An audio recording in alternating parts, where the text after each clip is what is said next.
do that to me? You know why. Was it his idea to go to the police?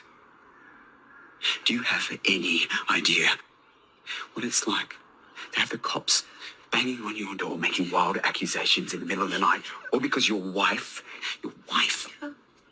decides that she wants to shack up with her boyfriend on the other side of the country? I'm so sorry if I hurt you. You don't look sorry. Not yet. Pack your things. What? We're leaving. No. What was that? I'm not going with you. Bitch! Dressed.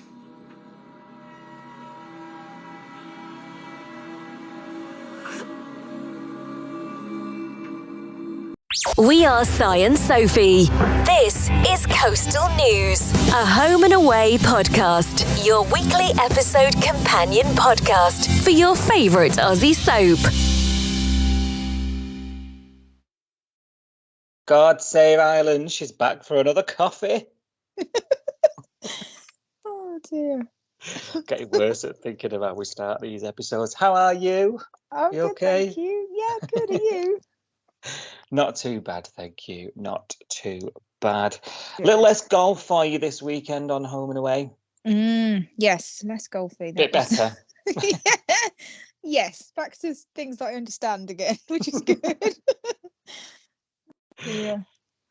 Betrayal and, Yeah. love. And, Yeah, the usual drama. I'm used to the usual drama. Golf tournaments, not so, au fait with the rules and stuff. As you would have heard on last week's podcast. Yeah, we will apologise to any golf fans right now. Yeah. For last week's podcast. No, it was good. And we've still got the hangover from it, and we'll get onto it, won't we? At some point. Do you want your headlines? I do. Flick cons her way into Tane's Books Night with only one thing on her mind, and that's cash. Marilyn misses her target on the fundraiser, but an anonymous knight in shining armour comes forward. Rose and Stacey clash, sowing seeds of doubt in Xander's mind. And Jacob makes a shocking return, just as Brie decides she's moving on with life. Please take the time to like, subscribe, and review Coastal News wherever you source your podcasts and ensure you never miss an episode. So, start of the week, we pick up and Tane just drops it on the bride, which she likes to remind us all. She's the bride. More so this week, I think. I don't know if you noticed that. Yes. That was grating on me a tad. He's dropped it on her that the venue's changed, and she's just, okay. Yeah. That's fine. She was a bit kind of like, and you've told everyone apart from me, and I'm the one getting married. It's become like an episode of, what's that programme where the husband's in control and the wife's not allowed to know? Don't tell the bride. Let's that's hope it. it's not like that, because that never ends well, does it? That's awful, that programme. But you watch it like a car crash, don't you? Because you know it's going to be terrible. Yeah. And she's like, well, we're getting married in the wagon and horses. You're having a laugh. It's always when they spend like all the budget on the stag do, and then they send the hen party to like the local pub for like, and they get a free round or whatever, and it's like, oh, dude. Did you ever see that one where she went? It was in Vegas, and she got to the airport. Oh, and the sister. She refused to get on the plane. Did you see that one? Oh no, I didn't see that one. I saw one where they had to leave the sister behind because he'd spent all the money on the stag do and he couldn't afford to fly the sister to the wedding. I think it's the same one. Oh, she was in tears. She said, "I'm not going without her" or something. I think it's the same one. Oh, maybe. Yeah. Oh God. It's going to be a bit like that. Yeah. Yeah. We digress. There'll be a podcast about that out there somewhere. Oh, Stick with this one definitely. for an hour or so first, though, please. And she's fine with it, though. You know, you didn't have to do it for me. And he's like, I want it to be perfect. And I'm It's just. on a farm. You know, last week I think I said to you, like, what does countryside wedding mean? Does it mean a venue or a barn or like what does it mean? But he said Yeah, farm, didn't he? he did. That's Married on a farm. I can't get my head around that. I'm sorry. When they say farm, what do they mean? What does Australia farm mean? Because is it yeah, agricultural? Is it like animals? Because I'm just yeah. Because imagining like a pig farm. I am. I was about to say the first connotation in my mind is pig shit. And I was like, Wellies. dresses in pig shit is all I can think of. I hope not. Mm, mm. And Felicity then sort of, she's fine with it and then just moves on to this mission of finding out from Tiny where his books is. And of course, he knows nothing. Nico's planned it all. And so she gets nowhere with him and then visits Nico at work down on the beach and finds out where they're going. Now, this didn't sit right with me. She was fishing for information, premeditated gate crashing, I'm going to call it. Yeah. And I thought it was wrong. I thought let them have their books night, you know, let them do it. And I thought what I know it should have clicked, but it didn't click that it was about Cash and Eden getting them in the same room. I just thought it was really, really rude and inconsiderate of other people and the effort they've gone to. Eden even organised this karaoke bus, didn't she, for a bit of a laugh? Yeah. And she's like blown it away. And she's like, I've organised it all, blah, blah. I'm the bride, blah, blah, blah, blah. And I just thought she's being really bratty and Yeah. really disrespectful for the effort. Eden's told her on multiple occasions it's been absolute pain organising all this with Cash for you as your maid of honour, and I've really, really had to grit my teeth, bite my tongue through it, and I've really found it hard. And then she's still like this. Yeah, and Have not I just been that. unreasonable? No, I think you're right, and it's not just that. So she's been really honest and said, you know, when I'm having to work with your brother, it's really difficult for me because I've got feelings for him and it's awkward and whatever. But she's also said to her, quite honestly, I'm not into weddings. This isn't my thing. I'm not really a natural bridesmaid. Yet I'm throwing everything I've got into this because, you know, you're my mate and I want to do it properly for you. So she's gone to all this effort to make this like hen party memorable and fun. And it sounded like quite a flicky hen do as well, from what I could make out, you know, music and booze and a bus and karaoke. And it does sound like something that Flick would want as a hen Completely do. not Eden. Yeah, Eden's sort of doing it for. Yeah. You know, if I was in Eden's shoes, I'd have said, "Well, you can rack off. Go. I'm not Yeah. coming. I'm not coming. If we're not doing what I've planned for you, you can forget it, sister." Yeah, you're right. It's just, she's just got her eyes on the one goal, isn't she? She's not thinking anymore. This is a hen night. This is a stag do for the hopefully the one wedding I'll ever have, for the one guy that I'm going to end up with the rest of my life, blah blah blah, and like make it a memorable night for the groom and the bride. She's gone, I want my brother and Eden to get together, and I'm just going to force it to happen tonight because we're all going out getting drunk. She's lost sight of what this night was actually about and who's it for, and yeah, absolutely. And obviously they rock up at this club. The guys are there on the books night, and you know, what are you doing here? It quickly becomes apparent to all involved why they've been taken there.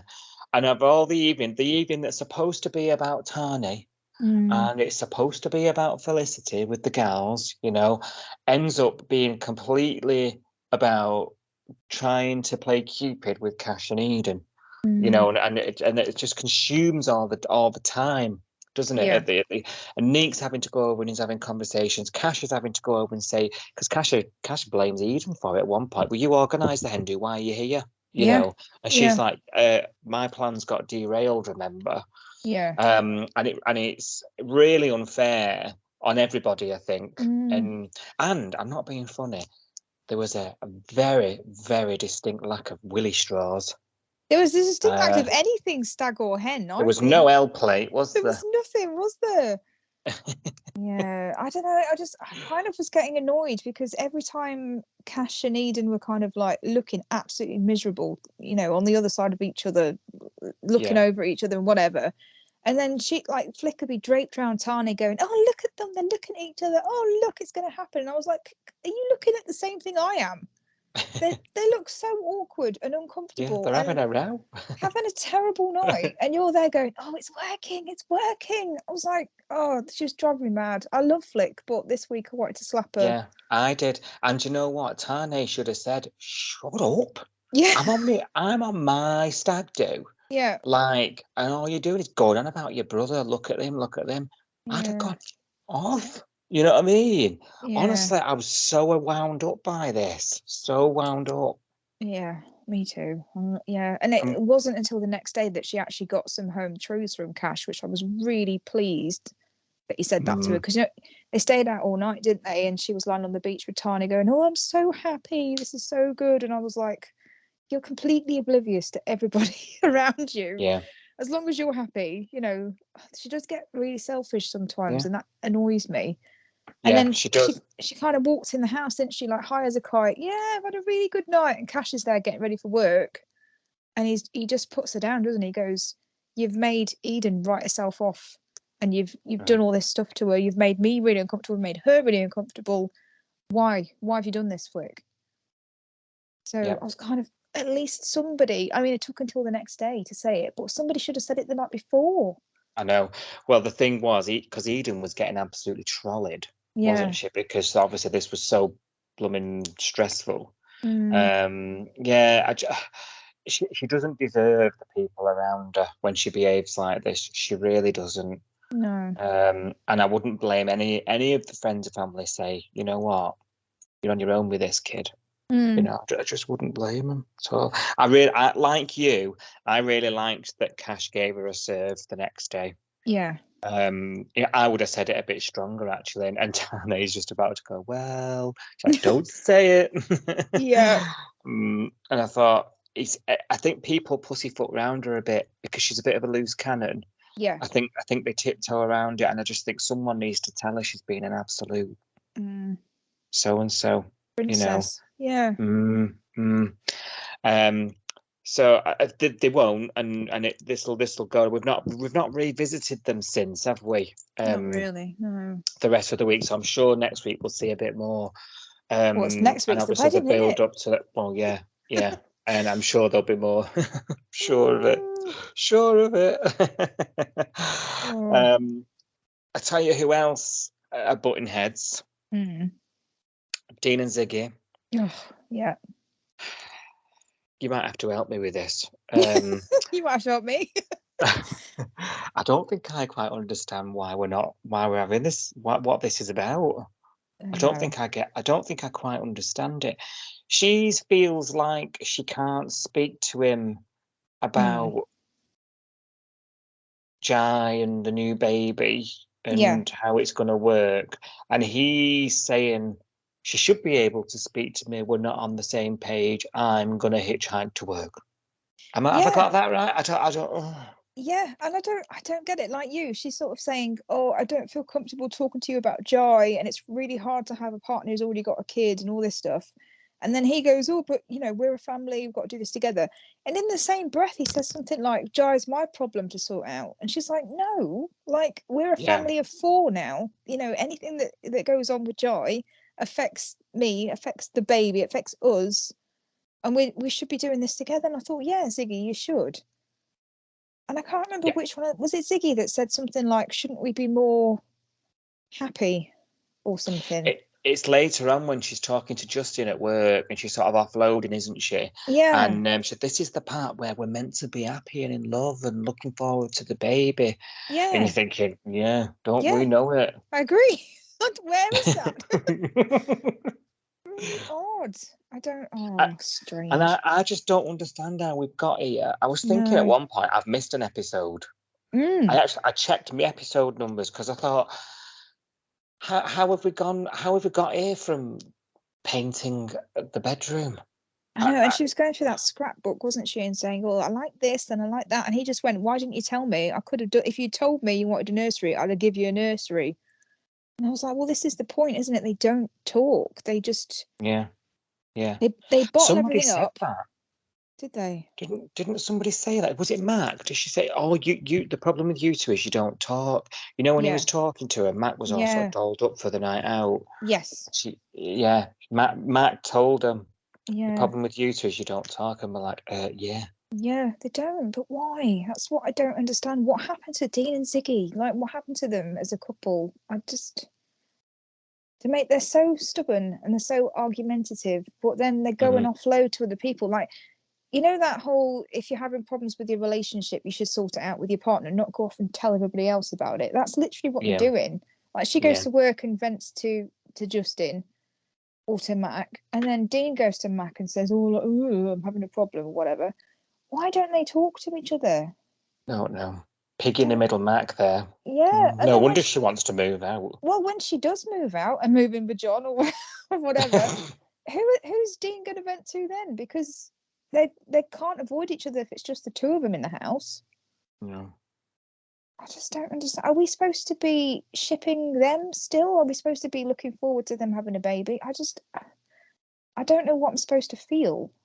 I'd really like to hear from listeners about these two. Are Hmm.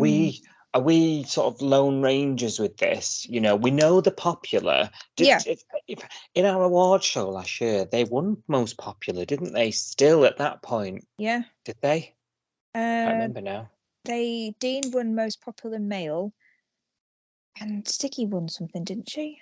I'm sure they were most popular couple. You know, I thought that was Flick and Tane. I've got the answers here. Oh, Oh, it was Tani and yeah, it was Tani and Flick actually. And I'm not. Dean Yeah, okay. Dean won popular male though, didn't he? Most He popular. did. Yeah, he did. Yeah. Okay. We'll scrap that argument then. They did win. Yeah, we know they're popular though, regardless Hmm. of whether they won our very meaningful award or not. And I just wonder, has that popularity waned in recent months, like it has with us? You know, Yeah. is this a common feeling towards them? Because I can't see how it wouldn't. Hmm. Obviously, with my own blinkers on, but. Yeah. But is that the point? Is that what we're supposed to be feeling? Like, where is the writing for this going? Are we supposed to be thinking, oh, they're a pain in the ass, they're always arguing, they're always, not communicating? I don't get what we're supposed to feel about this storyline. Like, But when the I can't writers are writing this, are we supposed to be excited that they're having a baby and looking forward to it? Because I'm not at all. I can't imagine they would write, especially Dean. They would write Dean to be unlikable. He's like the pinnacle, isn't he? Dean's not At that unlikable on his age. own, though, is he? This is the thing. On his own, Dean is not unlikable. Like, I've enjoyed the whole golf storyline with him because he's been hilarious. The idea of him just knocking it out of the park, even though he's never played golf in his life, and just being so cocky and confident and Dean. I've loved all of that. It's not that I don't like them as individuals. I'm not enjoying them as a couple at all. Mm. But is that on purpose? Are we?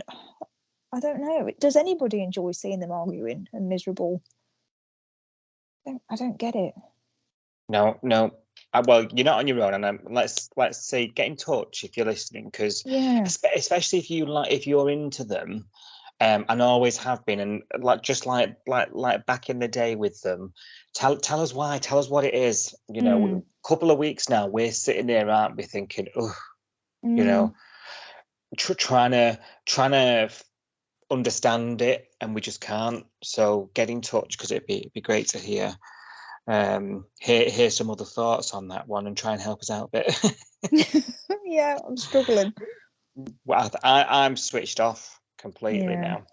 Mm, And I struggle then to watch the scenes because it's like, it's yeah. gonna have to be something good to turn me around at this late stage now because it's been Yeah. months. It has. I just find it really odd that we're going down this road. If they're meant to be so popular, why not write them in a way that we're looking forward to stories with them rather than dreading it? Well, Marilyn, she's upset as well this week. Yeah. She's not made that target, that I 40 know. grand. Mm, Saw that coming, didn't we? Yeah. They Not did not all right, far though. off though. I was going to say 35 grand for that. I actually think they did really well. I was expecting to be about 10. So I think they've done really well. But I did feel for her that she was like, oh, we're way off. I was like, it's not that bad. But And everyone, she's lost sight of what she's doing it for, isn't she? It's another, as she said to Mr. Stewart, I failed my daughter and I failed this as well. yeah, that line choked me up a bit, actually. Mm, I'm still failing people, yeah. Her face when it dropped when they did the tally up, Yeah. on Rue's laptop, and I'm thinking she's got Excel there. It adds it up for you, love. Yeah, Um, just highlight the row or whatever.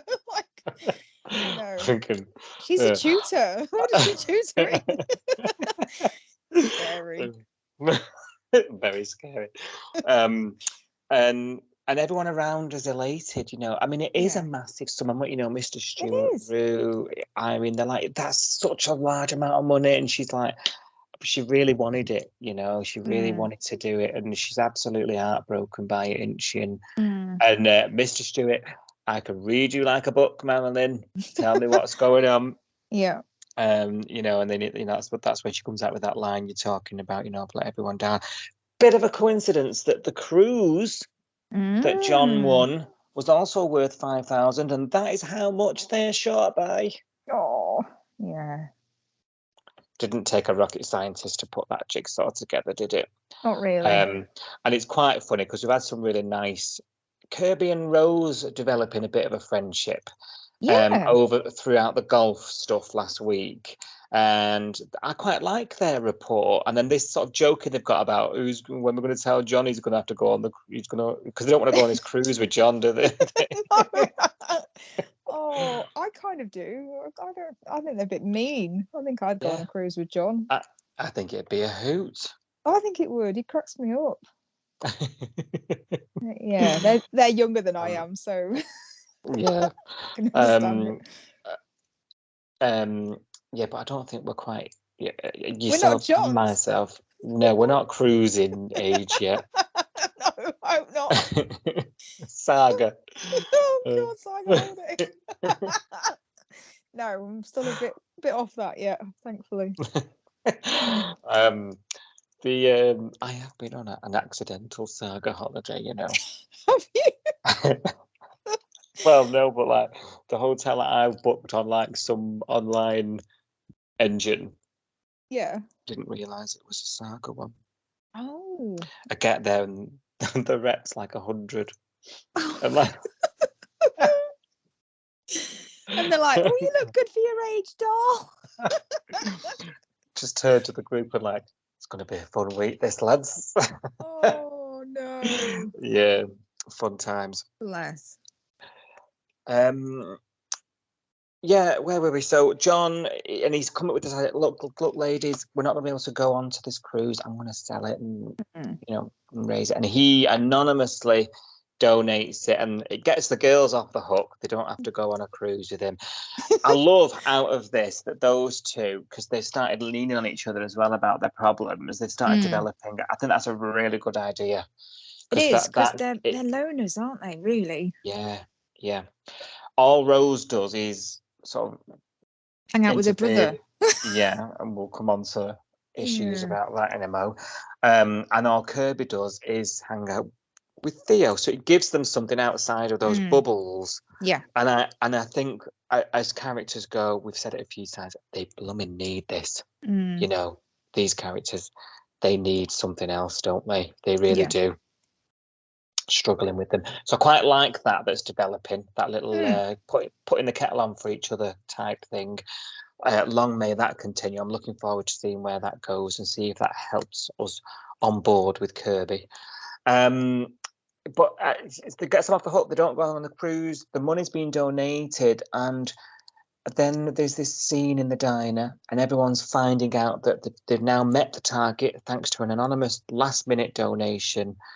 And Marilyn, she's so grateful. She's over the moon.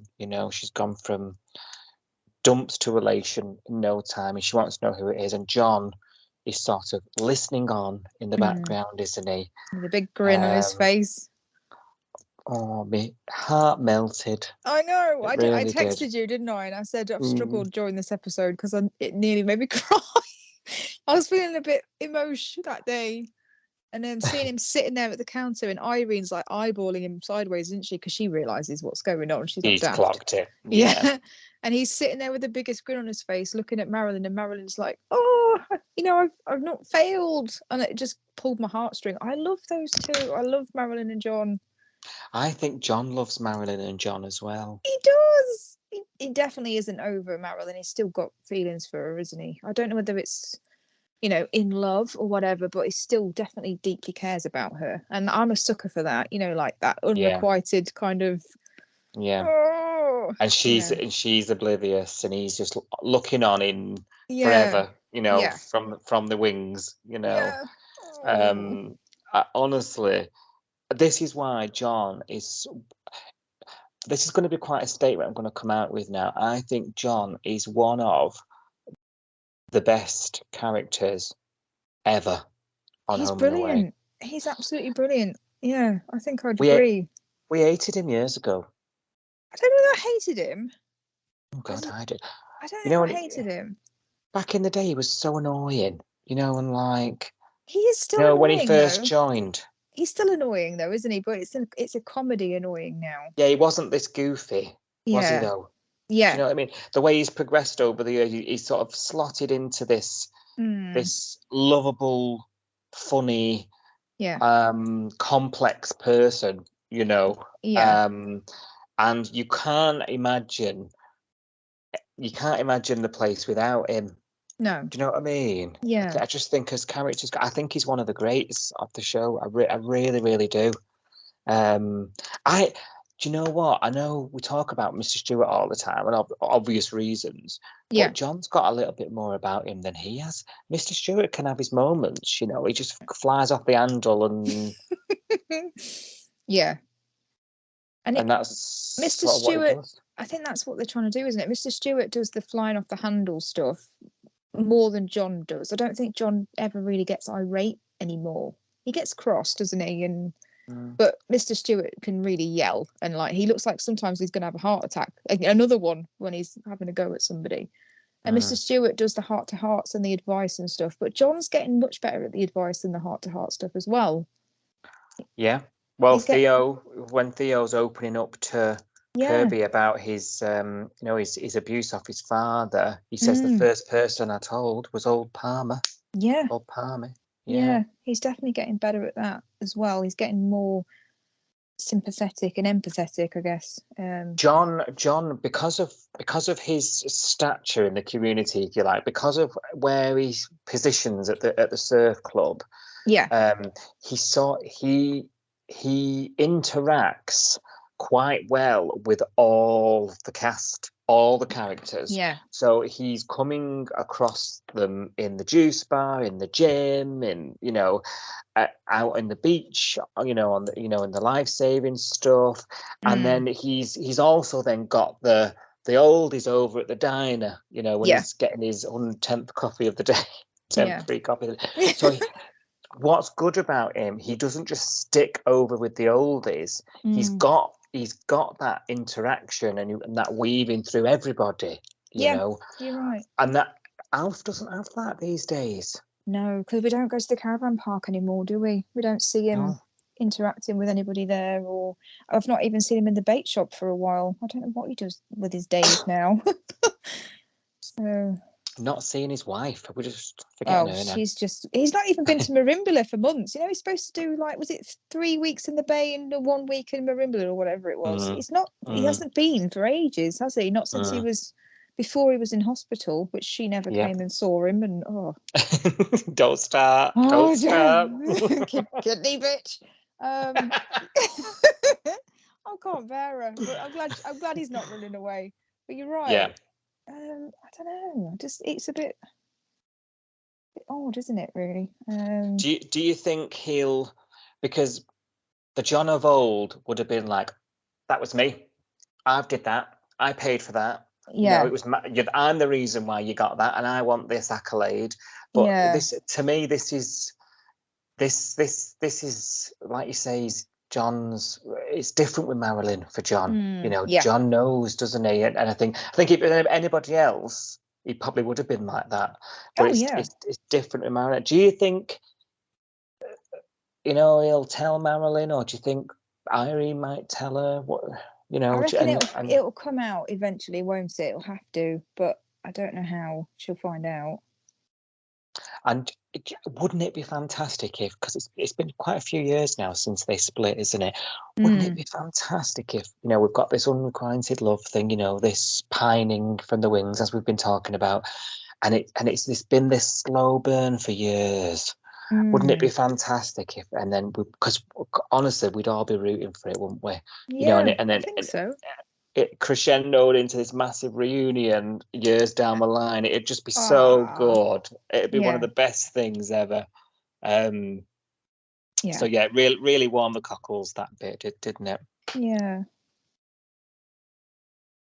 So Xander's cockles are quite warm this week. Oh, I bet they are. Aren't they just? Yes. Valentine's and all recently. It's been getting a lot of action. Yeah. So Rose ain't happy about it. We know we've got this situation. Stacey, she was playing the field, wasn't she? She didn't believe in just the one, And if you remember on last week's episode, Xander and Stacey agreed to give it a go. And we were saying, wait, this has got bad news all over it right from the off. Rose agrees with us, Sophie. She agrees, and she's not having a bar of it. She tries having a chat with Stacey on her own. Yeah. And that just ends badly. It just there's no other way describing it, is there? No, not really. And it soon becomes one of those moments where you can cut the atmosphere with a knife. Yeah. And one's walking in the room, the other's walking out, and poor Xander, he's smitten with this girl, and he doesn't know who to believe.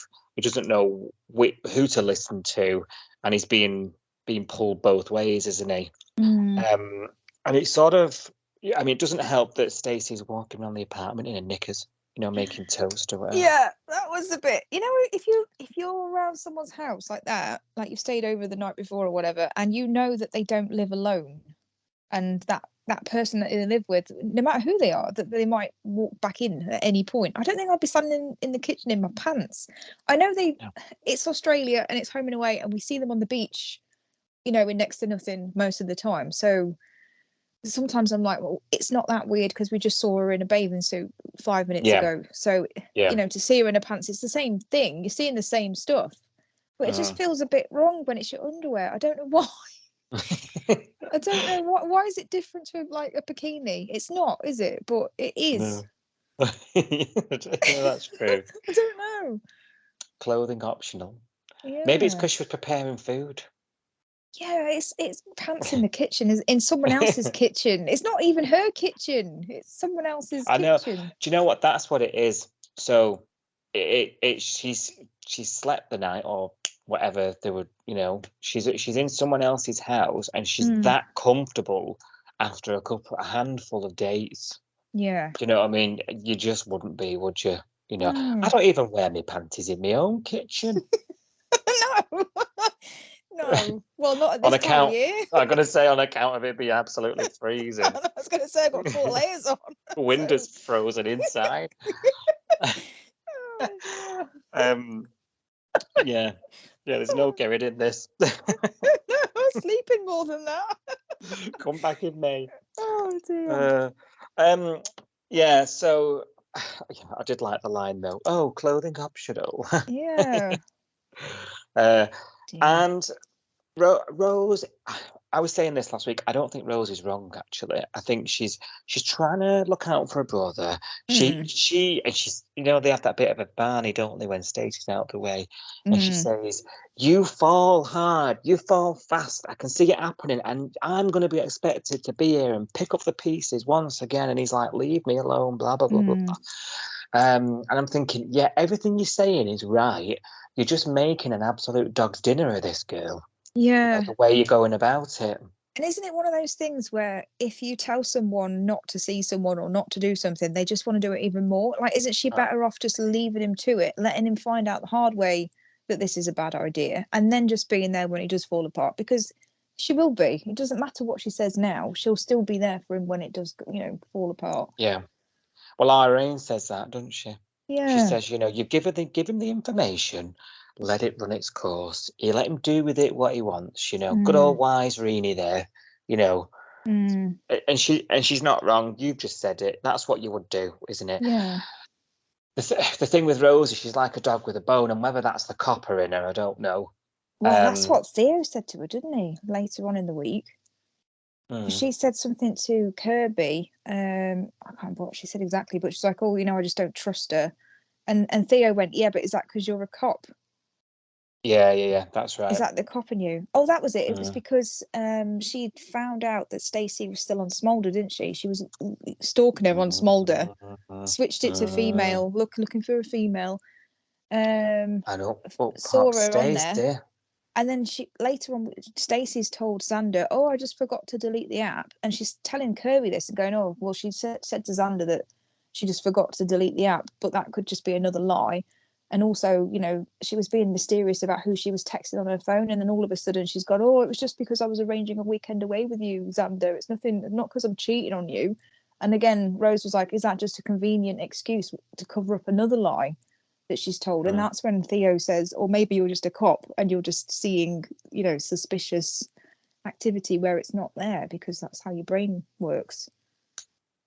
Yeah, absolutely. Can we revisit the Smolder thing, though? Yeah. Women seeking women. And up pops Stacey. What's going on here? That, to me, now, I mean, that isn't completely unsurprising given the kind of lifestyle that Stacey leads. Okay. And it's not newsworthy by any stretch of the imagination, but it is important to the story, in my opinion, because it adds an extra layer of insecurity and trust with Xander, because and I know this is sort of not how you should, maybe you shouldn't approach things like this, you shouldn't think like this, definitely say it, but men are like this, like, oh gosh, there's more competition. It's not just men. Everybody. Any hole's a goal. Do you know what I mean? Neanderthal part of men's brain thinks like that. So that just adds a little more, just a little bit more onto the fact that her phone's ringing all the time, and she's got vague plans at the weekend, and that's why they can't hang out. And and I'm just thinking, and now we add into it, because I don't even think Rose has told him has he, or has she shown him, maybe, like now like is he aware of her sexuality? Her bisexuality. I'm not sure. This is the thing. I'm not sure what that app was trying to tell. When we saw Rose switch it to interested in women, and then it just showed all the women on the app. Is it women that are interested in women, or is it all women that she's seen? I'm not sure. You're not going to match with a woman who's interested in blokes, are you? Yeah, but it didn't. This is the thing. I couldn't see enough of the screen to work out what was going on. She literally switched it from interested in men to interested in women. Yeah, but it's not then going to show her women that she's got no chance of matching with because they're straight. Or is it? Is it? It's going to show the women. I don't know. Yeah, probably. Is it just a shit app? Because she needs to be a bloke, wouldn't she? She needs to change her gender to man, and then change. Wouldn't you think? Well, not if Stacey is set to women and men. Everything? Because there was an option for everyone, wasn't there? Yeah. So if Stacey's set to everyone, she's come up, hasn't she?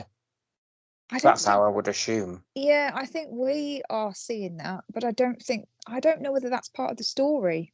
Oh, right. I think that the story, I think what we're supposed to be garnering from this is that she's still on Smolder. I don't even think that they're thinking about the fact that she's after anybody. Oh, right. I don't know. I don't know. Maybe I've read into it differently. Or maybe I'm just overthinking it. I thought that was like, okay, we've now got an added bisexuality thing with Stacey now, and you know, and that just makes her even less trustworthy, should I say? Yeah, no, I That see sort of it now. stereotype. Yeah, I didn't think of that at the time when I watched it. I just thought it was a crappy app that showed you like all the women on the in the area, all yeah. hussies. Yeah. I don't know. It could be. We haven't had that specifically spelled out to us, have we? No, That she's no. looking for anything, literally. And Rose definitely hasn't told him that, not that we're No. aware of. She just showed him her profile, didn't she? Said, "Look, she's still active on Smolder," and he went, Yeah, "So." yeah, and and somebody's sexuality shouldn't be headline news this day and age, 100%. But like I say, it'd be interesting because it's just something else to throw into the trust mix that Xander's going to have, because he does listen to Rose and then he tries to check her phone. I know. Oh, that was awkward. Yeah. I don't know. I think it's dodgy that Rose looked Stacey up in the first place. I mean, she was obviously, she saw her being shady about her text messages, wasn't she? And oh, I'm busy this weekend or whatever. I think she overstepped the mark by trying to find her on she went the a bit app too and then far. and then show it to Xander. I was like, I just don't think I would get this involved with my brother, but then I'm not as close to my brother as they seem to be. Do you believe the story? Oh, I was planning a weekend away. No. And what was the other bit? Oh, I forgot to delete the app. Oh, because yeah. when he looks at her phone, because later on, like you say, it's sunk into him at some level that this information from Rose might be true, and that she might still be looking on Smolder or whatever, because she leaves her phone on the bar and like wanders off, doesn't she? And her phone goes off again because it's been beeping all night. And temptation gets him, doesn't it? And he turns it over and it says, "You've got another message from Smolder." But she catches him, doesn't she? As he's done that. And like, have we got something we want to talk about, Xander? And that's when it comes out that she says, oh, I just forgot to delete the app. Well, I don't buy that. First of all, if you delete the app, you're not deleting your account either, are you? Because if you delete the app, you're still on there. Yeah. You've got to close your account down. This is like dating 2023 for dummies, isn't it? Is this the kind of thing new relationships these days have to overcome? I don't know. I've been in a relationship for like 12 years, but I God forbid I ever ended up in this situation on the apps. Oh God. But yeah, the I don't know, like, is this what you have to tussle with? If you meet someone on one of these apps, do you then have this, do you have to have the talk? Oh, are you deleting it? Am I deleting it? Like, is that what it's like nowadays? Possibly. Like, do you have to, be clear about we're exclusive, so that means no apps, When did they have the conversation with John? Because obviously, when we were talking about John earlier, and we were saying like he integrates with the whole bay, one of the good things about John and how he integrates with people is he's not afraid to ask questions, is he?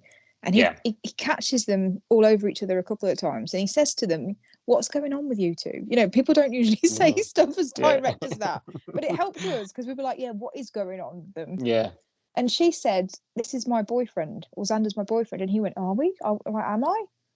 Yeah. So that was after, wasn't it? Was it? Yeah. Okay. So maybe that now there's a label. Yeah. So at the point when he checked her phone, then he wasn't sure because he actually said to Rose, "It's a work in progress." That's what he named it. Like she said, "What's going on with you guys?" And he goes, "Oh, it's just a work in progress." And it wasn't until she said, "Oh, you're my boyfriend," and he went, "Oh, am I?" So maybe at this point at the bar, maybe I don't know. Has he got a right to say delete the app at that point? I don't know. I don't. Yeah. Yeah, because that was prior. It was all a bit of a grey area, wasn't it, for a couple of days? Yeah, and that's when she all did that went say down. she wanted But to then, give monogamy a go, didn't she? she did, and that was before that. And then she saw her ass about it all Yeah. I think personally, I mean, he should have apologized, because I don't think checking anyone's phone is, It only leads to you seeing stuff that you didn't want to see. yeah. Yeah, and also like when we talk about relationships, if you check in the phone, you don't trust them. Yeah. Right. Simple as, right. And I think so. Obviously, he apologizes for that. However, I feel like she's not gone into it blind. She must be going into this thinking he's not going to be able to trust me right from the get-go.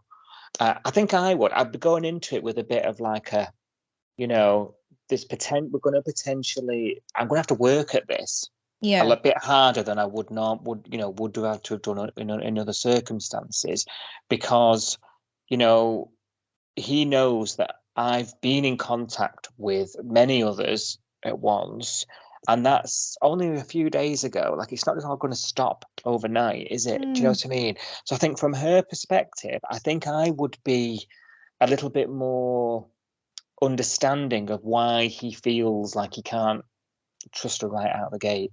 Yeah. But then, is it really worth the effort if you can't trust? If there's no trust, there's no relationship, I suppose, is the other part of my brain. Yeah. The thought process. Well, it is a new situation for her. And like you say, I guess you would put yourself in the other person's shoes if you genuinely cared about them and wanted it to work, wouldn't you? Yeah. Yeah, of course. Yeah. And she's not done that, has she? Because she's not thought, oh, how would I feel if he was texting other people after we've just said that we're not going to do that? I don't know. She's got a sort of skewed, compared to Xander, skewed idea of things, hasn't she? Yeah. So I don't know whether she's got the right idea of what monogamy means if she's never really tried it. I don't know. Yeah, and perhaps they could do with defining that and what it means to each other before they go any further. Yeah, talking. It's overrated, isn't it? Apparently. I know, they all should be doing it, man. Well, somebody wants to talk. Jacob is bad. Avio, no problem. Money, no problem. I'll clear the bank account out. Open back door, no problem.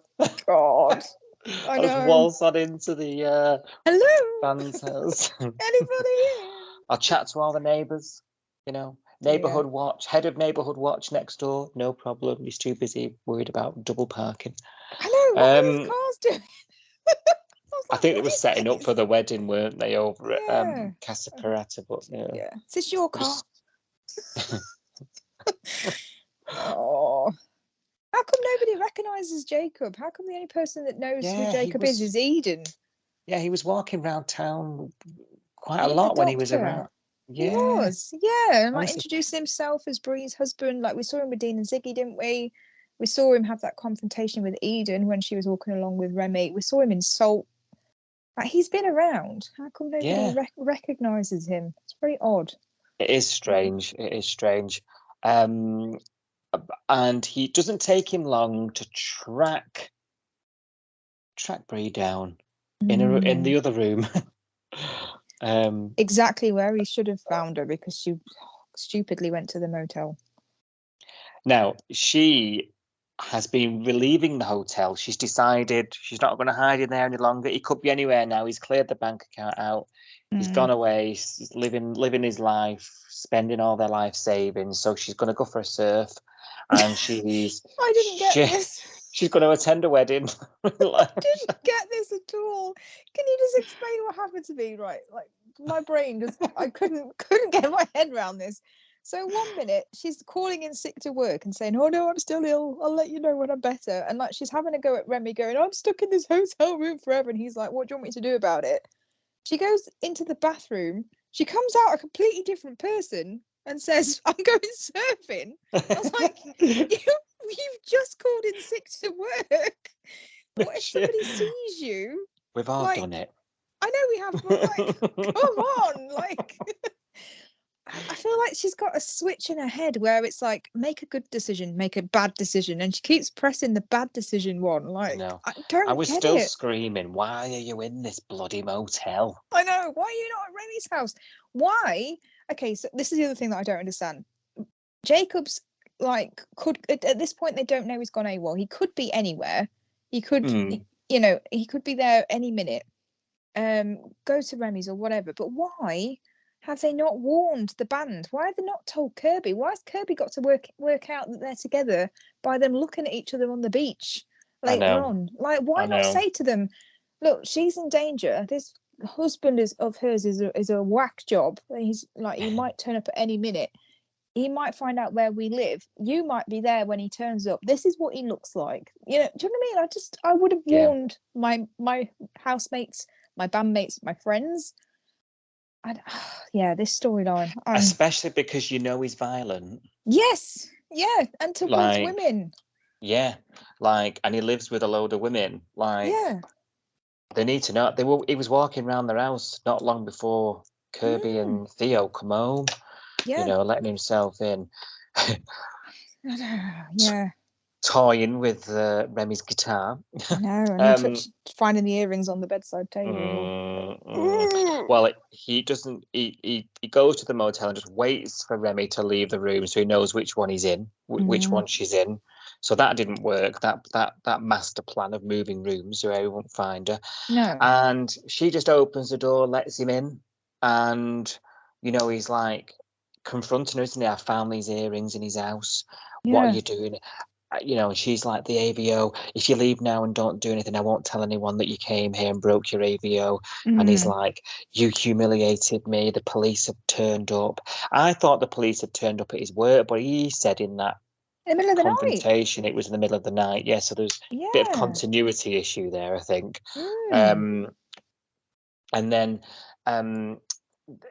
he says, get your clothes, how humiliating to find out that, I'm arrested because my wife, of all people, has shacked up with her boyfriend across the country. And you're just thinking, oh my God, this was the moment we've been worried about for weeks. I was like, oh God, I could hear a pin drop in here, honestly. Yeah. And he tells her to get dressed. They're going. You're coming with me. And Remy's realised, having spoken to Kirby and Theo whilst all this is going on over at the motel, that he's back, because they're like, oh, this blonde dude's looking for you. And he's like, oh, that's all the information he needed. Blonde dude. This would have been a perfect opportunity to say, that's Bree's husband. He's violent. If he comes here again, you need to phone. All he said was, if that man turns up again, phone the police. What? And tell them what? He didn't tell them what to say. My friend said this man's too close to the house. I was told to ring you if this man turned up. Why? I don't know. Who is he? I don't know. Blonde guy. Really funny story. Did I tell you about my friend, one of my colleagues, my friend at work, was sort of sat in the house, like chilling, watching telly, eating a bit of toast or whatever on a day off. And then they've got like those sliding glass doors. Everyone has patio doors. Oh yeah. And then suddenly some bloke's banging on it, saying, "Let me in, let me in, let me in." He's being chased over the gardens by coppers. No. Oh my God. And he just stood at the door, frozen, going, "I can't do that." I can't let you in.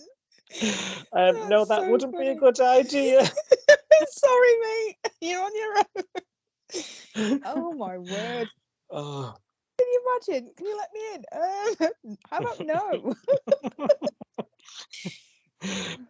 Yeah, sure. Please come in and rob me. Come and hide in here for a bit. Yeah. Would you like a cup of tea? Oh, fish finger sandwich? No. Dear. So where are we at now? Remy's legged it to the room. He's got, we talk about being violent, Jacob. He's got her by the hair, hasn't he? And he's gagging her. Yeah. He's got her in hold there, and then it's seen. That's the cliffhanger. He's told Remy to get in and shut the door and sit down. So we're going to have a bit of a siege moment, or not siege, but we're going to have a moment here where we've got to try and, I'm assuming Remy and Bree are going to have to try and navigate themselves out of it safely, knowing what it's capable of. I mean, this is we've been waiting for this juicy confrontation, haven't we? We have, yeah. Although we have realised after last week's episode, we don't care. Below the surface, we don't care. We don't care. I know. I feel kind of guilty about that. I've been thinking about it since we had that conversation and thinking. I thought I genuinely did care about Brie and this storyline, but I'm not as horrified as I would be if it was someone else. I'll be honest. So I feel kind of guilty saying that now. Especially now she's being stupid. She's doing stupid things. And she's not a stupid lady. Like she's a smart woman. Yeah. But she makes such stupid decisions. I just don't understand. Yeah. Do you think she's gonna go back with him? I think just to be safe. She'll do anything to stop him going off on the deep end, won't she? So she'll tell him anything, do anything. Yeah. I mean, she was apologising for hurting him right off the off. You know. Yeah. Because it looked like she was going to try and say what, because she said, "Oh, what a boyfriend," you know, like she was going to try and deny it, you know. But he's been seeing them around town together. Oh yeah, he was stalking them down by the circle, wasn't he? When we saw him in like the background watching them. She was walking around telling everyone she's getting a divorce. Yeah, I'm getting a divorce. This is my new boyfriend, Remy. Gosh. Yeah. No, bad feelings. Remy's going to end up in hospital, 100%. We said that weeks ago, didn't we? We said that. Yeah. And I think she might go with him, you know. You reckon? Sure. Yeah. To try and keep the peace. Well, that would be stupid. So yeah, she probably will. I'm sorry, Brie, but you're getting on my wick now. Dear.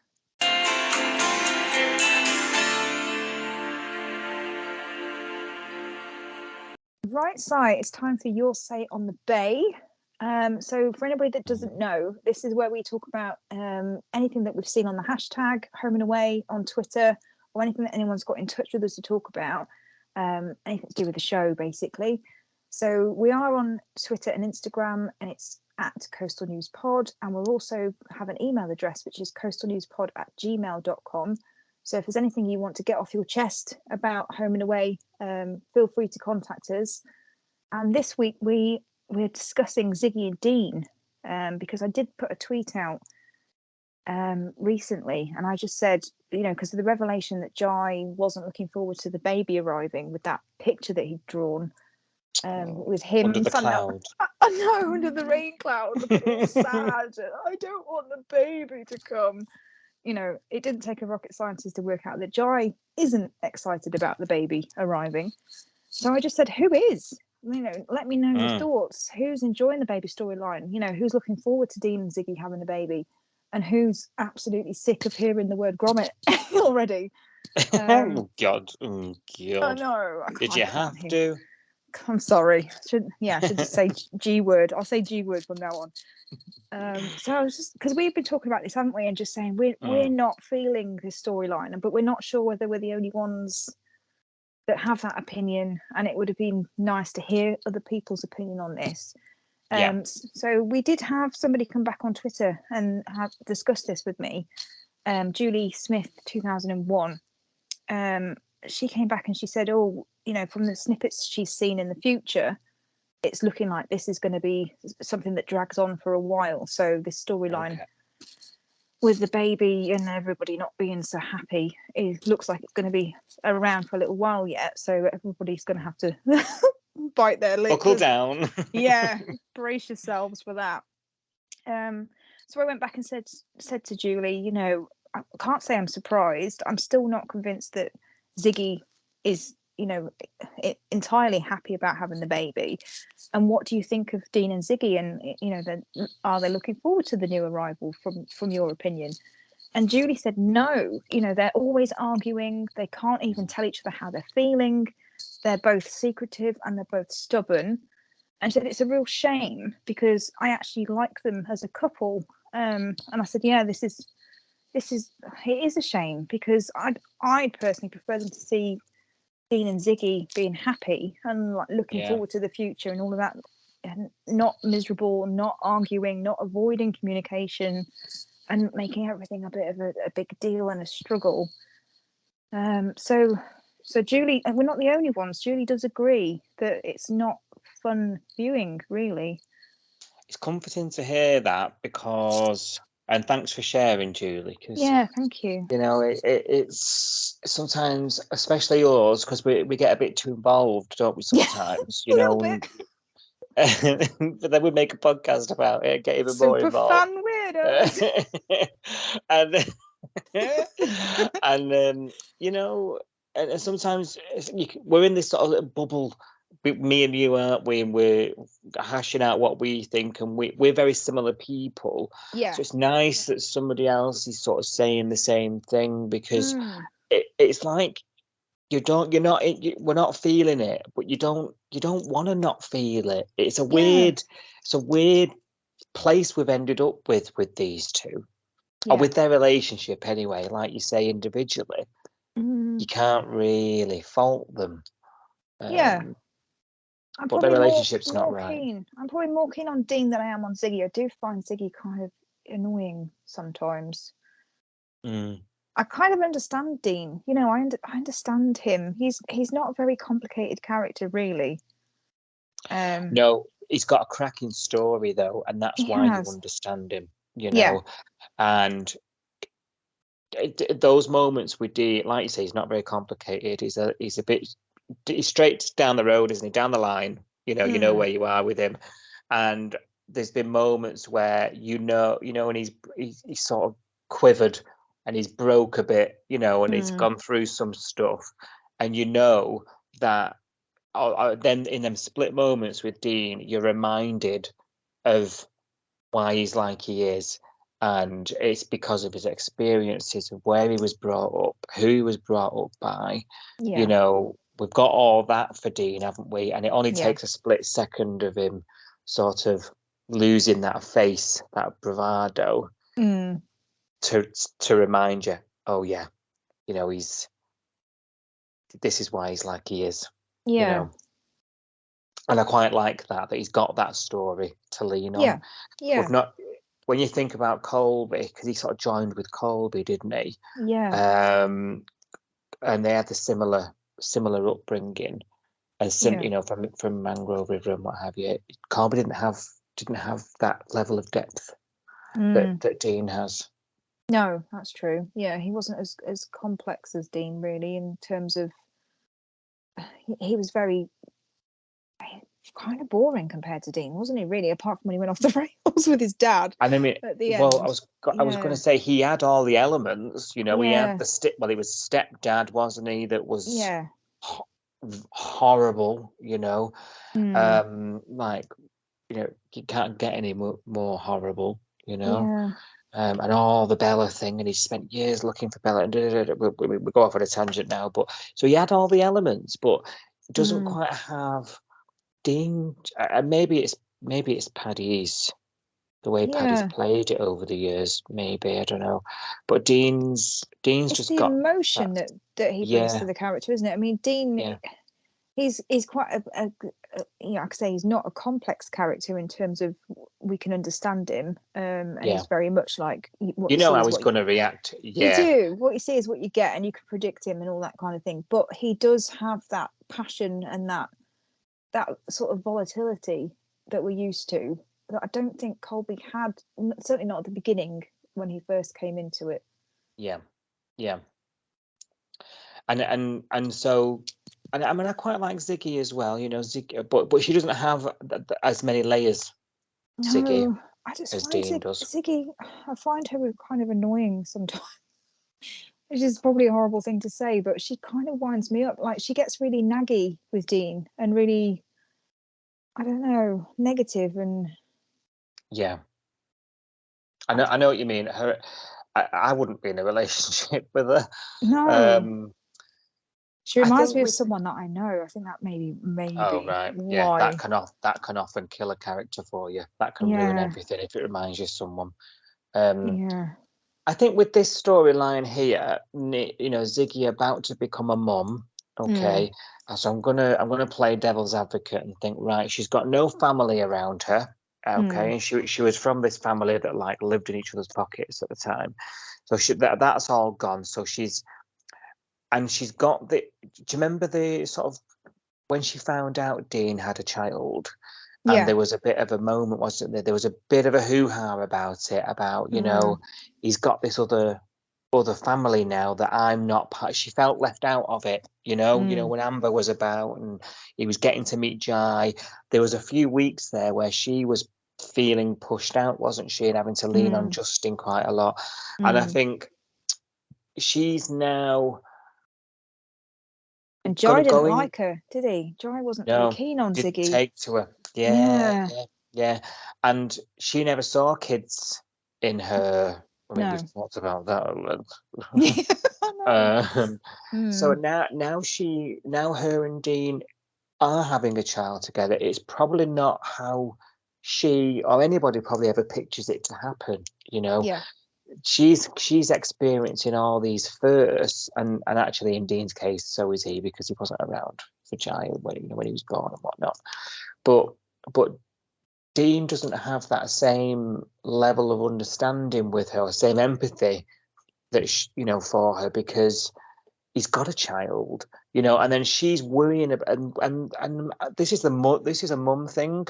She's worrying about things that are coming that might not need to be worried about. She's thinking, are they going to get along? How's it going to work? The dynamic of the family, is this just, am I going to push Jai out of the way? And I already, now there's this picture, and Jai already feels like he's pushed out, and I've not done anything, and now I can't give my child a nursery because I don't want to upset Jai. And there was a line in the episodes this week where she said, we need to start talking and making decisions, not you and Jai, not me and you, not the four of us need to do it. She's trying to piece together the family that are from all over, she's trying to make it a perfect family. Yeah. And of course, we all know that no such thing exists. No. Especially not on Home and Away. No, definitely. Yeah. So I'm trying to sort of see what this storyline is. I'm trying to take from it what I think I'm supposed to be taking from it is that this is Ziggy on her next phase in her life. She's finally come to terms with having this kid, but how does she make that work every day when it's not the big fairy tale she thinks it's going to be? There's already Jai in the picture, and that just brings such complexities to the everyday family family dynamic. And I'm sure, I mean, with so common these days for marriages to break up and then either mum or dad go over to and remarry or whatever that may be, and have children, and you have step sisters and step brothers, and I can imagine Ziggy's position might resonate with some of those step mums, who are about who have their own kids, but that's already somebody else's daddy. How do you navigate through that? Is probably why you and I don't really feel too much in it, because that's not our position. Yeah, we've not lived that life. Yeah, so it's not relatable. I don't know. I'll go, yeah, you're right. And from what you were just saying, you kind of made me think, because you just said, you reminded me that Dean wasn't around when Jai was a baby, and he hasn't done all of this before, and yet he's still not looking forward to, or not, I don't know, maybe that's putting words in his mouth. He's still not thinking about those firsts that he missed with Jai, decking the nursery out and all that kind of stuff. He's saying to Ziggy, oh, this is important to you. Why is it not important to Dean? This is his first baby. It's not his first child, but it's his first baby. It's the first time he's had a newborn. Yeah. Because he wasn't there when Jai was a baby. So why isn't he looking forward to all those firsts and stuff? It's just... Yeah. Oh, you would expect him to be like, I'm going to make sure I don't miss a moment of this one, because I missed out on so much with Jai. And he's clearly still kicking himself because he's beating himself up about being a bad dad to Jai, and Max having to console him and say, you're not a bad dad, you're doing the best you can.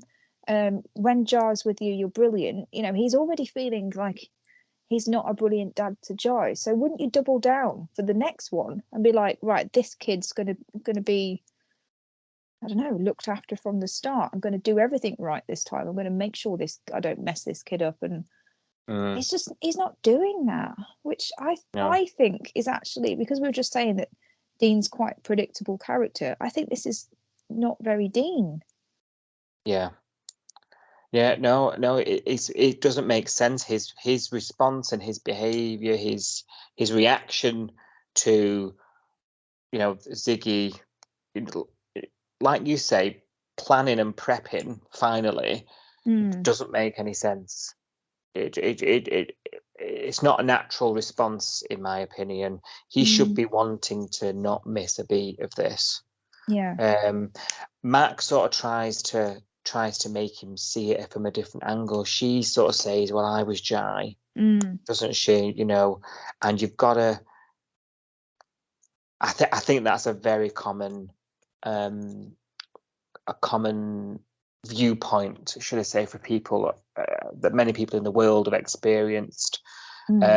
Talk about sort of blended families and stepsisters, stepbrothers. I've also been Jai. And when one of your parents starts a family elsewhere, especially having young babies and things, life's bloody hectic when you've got a baby. And there is a bit of that, I'm old, that's new, and that's more important now, and it's natural to feel a bit like that, Yeah, definitely. I mean, they should have foreseen it coming, really, but they don't seem to have thought about anything. No, they've not really thought, we probably need to reassure Jai that he's still important to us because we've got another baby coming along that's going to be living with us full time, and Jai doesn't. And you'd think about that, wouldn't you? I would have thought so. Yeah, you would imagine so. Before this point, I would say. Yeah, not having to see it from a bloody drawing of me under the clouds looking sad. And also, you'd tell him that when you got pregnant, wouldn't you be like, we're going to have another kid, but this kid's not a replacement for you. You're really important to us. You're my firstborn. You're my son. You'd have all those conversations with them when you broke the news to them, wouldn't you? Yeah, but he's clearly not. He's clearly not, though. No. And just did you know there was a line? Was it? I don't think it was this week. It might have been last week, where he says, "We've dropped the ball here." Yeah. Or I've dropped the ball here with Jai, and I'm thinking, yeah, is this typical? Is this typical? Dad's not telling child that he loves him enough. Yeah. Is it that kind of thing? And really, what we're seeing here unfold. He told him over the phone, which was weird. Remember, he phoned him up and said, "Oh, you're going to be a big brother." I thought that was bizarre. Yeah, it was strange. I mean, if he comes round every other weekend, just sit him down at the kitchen table and say, "Look, Ziggy and I are having a baby. It's going to change our lives, but I want you to know that you're really, really important. We love you. It's not going to change how we feel about you or how important you are to us." You'd have that conversation. I know he's a little boy, but you would still think about how he would feel, wouldn't you? I think I would. Yeah. And are we watching the unfold in front of us? Dean realise he's a bit of a shite dad. He's not a good dad. I was thinking that when Mac was saying, "Oh, you're a good dad," and I was thinking, is he? I'm not sure he is a good dad. What's the evidence for that? Well, you tell me. There isn't any.